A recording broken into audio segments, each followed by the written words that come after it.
Like in the late 80s, Corey Haim, Corey Feldman were put together in a bunch of movies, and I pretty much watched most of them because I liked the pairing of these two characters. I thought they were pretty fun.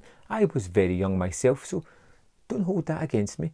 But there is a couple of movies that they did that I just love and go back to every now and again. One of them was License to Drive, and it's all about the main character of Les, who believes that he is destined to drive, and once he gets that driving license, it's going to solve all his problems. He's going to have the wildest life, he's going to get the girl of his dreams, he's just going to be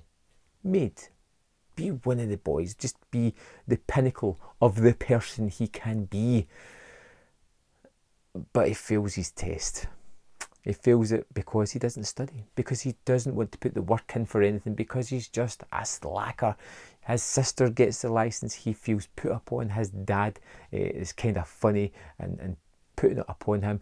A great performance by Carol Kane as the mother as well, who I think is just excellent anyway. And we have a guy who's put in a situation. He has a date with the girl of his dreams, played by a young Heather Graham, and he wants to go, but he doesn't have a license. His parents have gone to bed early. The car's in the garage. What can he do? He takes it. And what you have here is basically an adventure over one night where everything goes right, but at the same time extremely wrong, and we have this person who just gets put into situation after situation.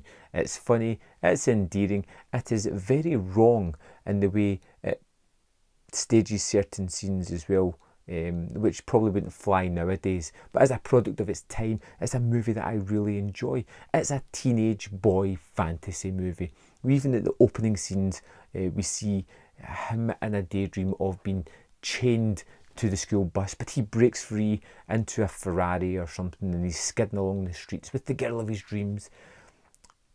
And that is the epitome of this movie. But what drives it forward is the performance from Haim as Les. I think he's great. Heather Graham doesn't have much to do other than be that manic pixie dream girl type of thing. She has some moments where she shines a little bit. Feldman is there as the sort of wild friend who just loves anarchy and for everything to go wrong. And you just have set up, joke, until we get to the end of the movie where we kind of roughly know where it's going to play out. You get a terrific car chase kind of at the end, where at one point he has to drive the car backwards because it's the only gear that is working. This is that kind of movie. There is moments in this movie that I just remember so vividly, like Uncle Phil from The Fresh Prince of Bel-Air being the driving examiner who judges all his students by his cup of coffee. That stuck with me for countless years. I don't know why. This is one of those movies that when I watch it, I can see the obvious problems that are there, that are within the source material, that is in some of the scenarios that they do. The way they treat the girl in this would never fly today. It has so many things that are wrong with it.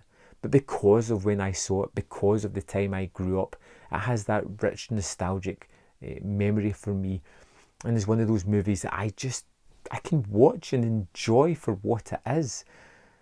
License to Drive is a fun product of its time. It's one of the better Haim and Feldman movies that came out, of which I have seen way too many of them. So what I want to know is, have you seen License to Drive?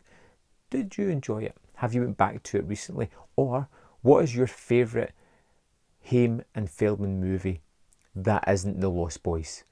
Let me know in the comment box below, and I'll see you next time on Man v Film.